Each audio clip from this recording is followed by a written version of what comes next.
perkenalkan, Haikal Apriarta, mahasiswa dari Universitas PGRI Silampari Lubuk Linggau ya. Iya.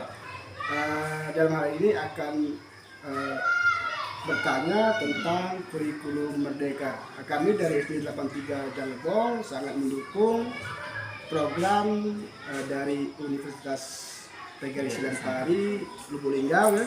Iya. Semoga apa yang nanti yang kami berikan jawaban itu dapat berguna untuk Haikal sebagai mahasiswa di Universitas PGRI Silampari Lubuk Linggau. Baik, kita mulai pertanyaan ya Pak. Apakah Bapak memahami tentang kurikulum Merdeka dan perubahan kurikulum nasional yang akan datang? Untuk kurikulum Merdeka itu suatu kurikulum ya yang berpusat langsung kepada peserta didik.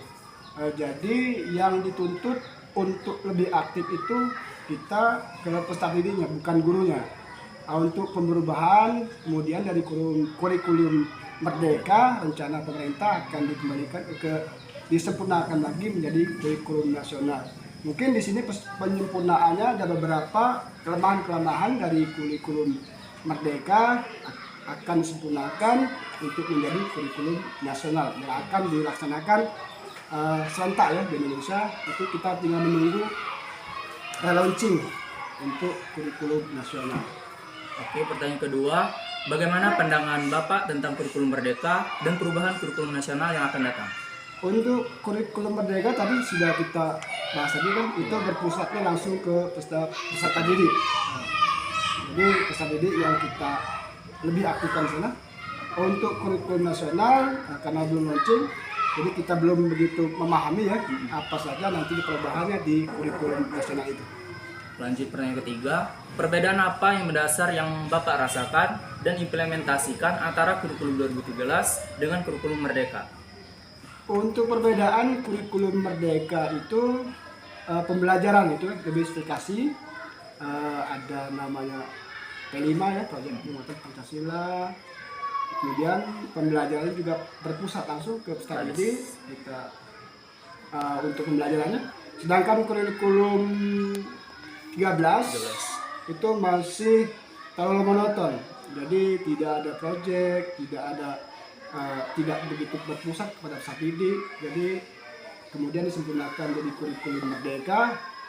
Itu sekitar 1 tahun kami melaksanakan, ya lumayan perbedaan itu terlihat ya.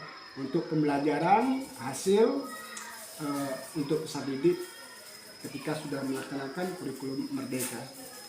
Terus pertanyaan keempat, apa tanggapan Bapak terkait isu yang mengatakan ganti menteri, ganti kurikulum? Kalau hal itu masih dalam proses untuk kebaikan pendidikan, saya kira tidak masalah. Karena ketika ganti menteri, ganti kurikulum itu jelas itu untuk perubahan dan kemajuan pendidikan ya, pendidikan yang ada di Indonesia. Kurikulum itu diganti itu untuk disempurnakan.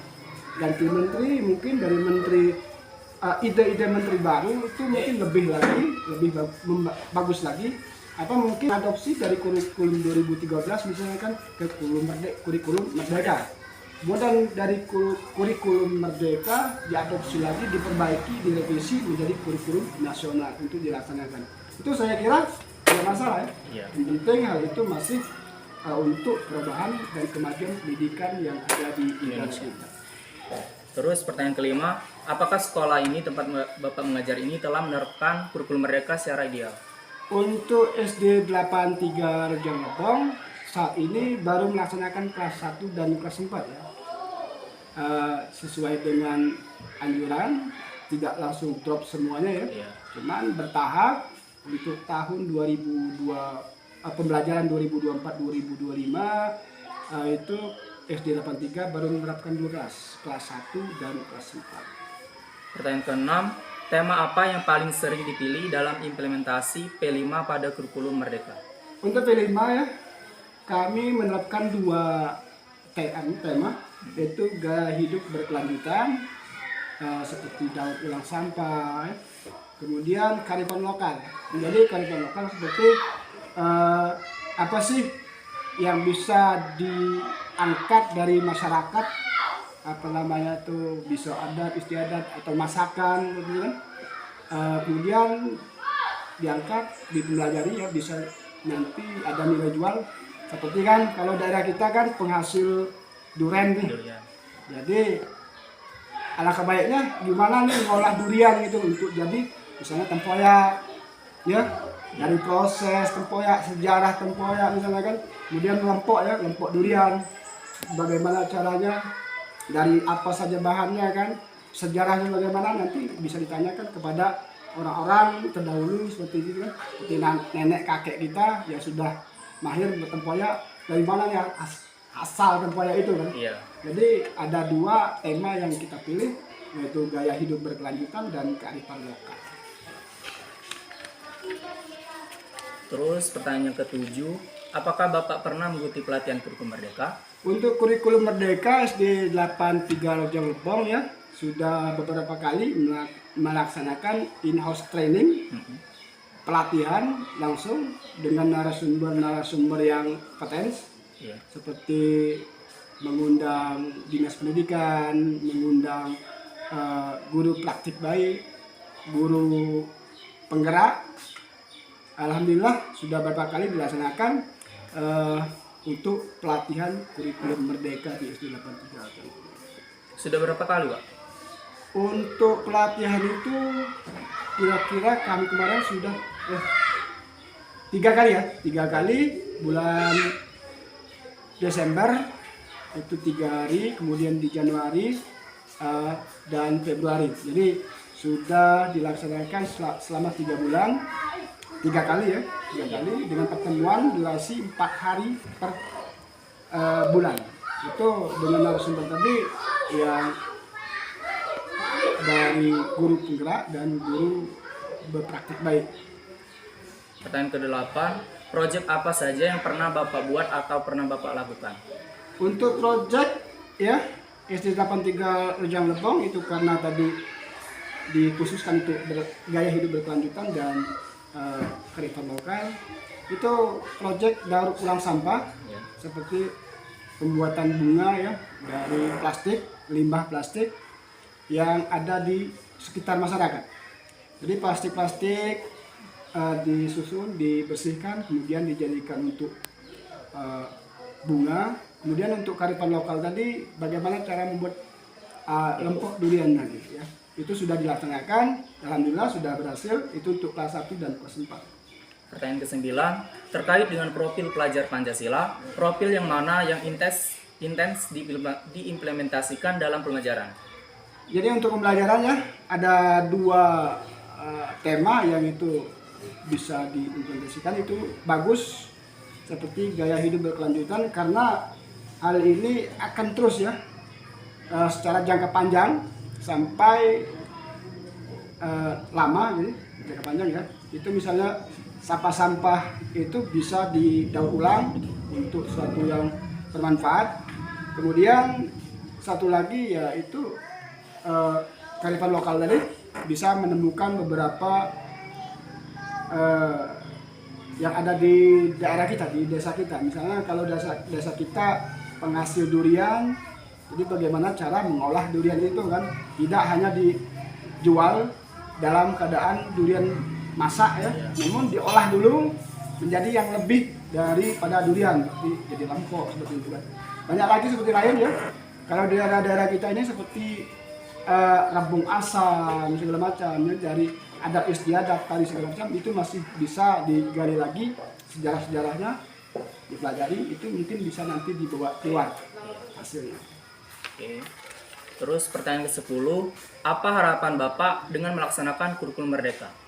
Kurikulum Merdeka, harapan kami hal itu karena pembelajaran yang berpusat peserta didik, jadi pembelajarannya lebih aktif ya, harapan kami itu. Namun ada beberapa yang harus direvisi, yang mungkin ada yang memberatkan siswa, misalnya kan masalah P5 misalnya kan, proyek itu kan proyek, jadi perlu dana. Iya. Nah, bagaimana untuk menyikapi hal ini, itu harapan kami. Terus pertanyaan ke-11, apakah kurikulum Merdeka sesuai dengan kebutuhan siswa dan pembelajaran? Seperti apa contohnya?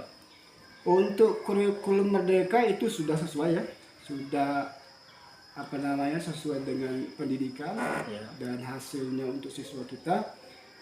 Seperti ada project tadi kan, Ya. kemudian pembelajarannya tuh langsung siswa itu lebih aktif daripada kurikulum sebelumnya, ya.